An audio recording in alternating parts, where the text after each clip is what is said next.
नमस्कार.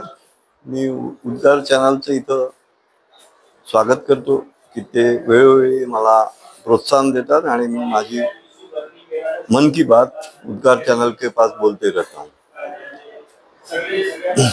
नुकतंच आमचं विदर्भ राज्य झालं पाहिजे या संदर्भात 23 आणि 24 मार्चला आमदार निवासला अधिवेशन झालं आणि प्रधानमंत्र्याच्या भेटीच्या वेळी 30 तारखेला आम्ही काळे झेंडे दाखवू अशी आम्ही गर्जना केली.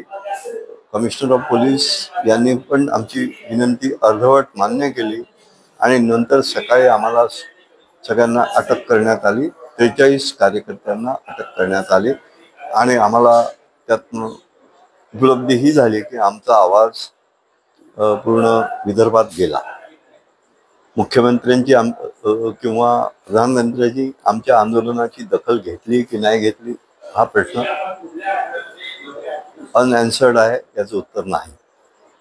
परंतु आम्ही जे काही प्रयत्न करतोय त्यात मला असं म्हणायचं आहे की गेले 15 दिवस रोज शेतकऱ्यांच्या आत्महत्या होत आहे. विदर्भात 3 ते 4 शेतकरी रोज आत्महत्या करत आहेत. जशी पाण्याची उन्हाळ्यात भीषण समस्या तयार होते ती समस्या 1987ला करपे कुटुंबाच्या आत्महत्येनंतर त्या सतत आत्महत्या चालू आहेत. आणि आमचे आजचे मुख्यमंत्री देवेंद्र फडणवीस यांनी असं म्हटलं होतं की जर आत्महत्या एकाही शेतकऱ्याची झाली तर सीएमच्या विरुद्ध FIR दाखल करा, त्याच्या विरुद्ध खुनाचा गुन्हा दाखल करा. असं मुख्यमंत्री जेव्हा आमदार होते अशी भाषा ते काँग्रेसच्या मुख्यमंत्र्याविरुद्ध बोलत होते.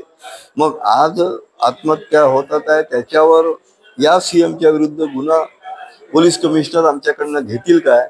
आम्ही FIR द्यायला मी भेटायला तयार आहे कमिशनरला आणि कोणत्या ठाण्यात FIR करायची हे त्यांनी आम्हाला सांगावं. आम्ही FIR घेऊन त्यांना भेटू.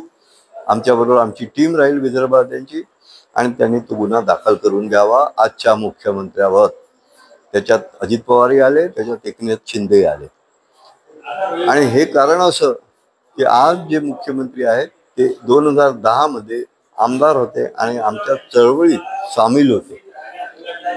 त्यांनी विदर्भाची घोषणा की लग्न करणार नाही असंही म्हटलं होतं. आज त्यांचं लग्न झालेलं आहे. पर्सनल त्यांचे काही शब्द असतील त्याच्याबद्दल आम्हाला काय बोलायचं नाही. परंतु जर या शेतकऱ्यांच्या आत्महत्या थांबत नसतील तर हे मोदी सरकार फेल आहे. त्याच्यावर त्यांनी त्वरित काही ना काही अलर्ट सिस्टम तयार करावी आणि या शेतकऱ्यांच्या 100 आत्महत्या देशात होत आहे त्याच्याबद्दल आम्ही जागरूक व्हावं एवढीच सरकारला माझ्यातर्फे विनंती. जय विदर्भ.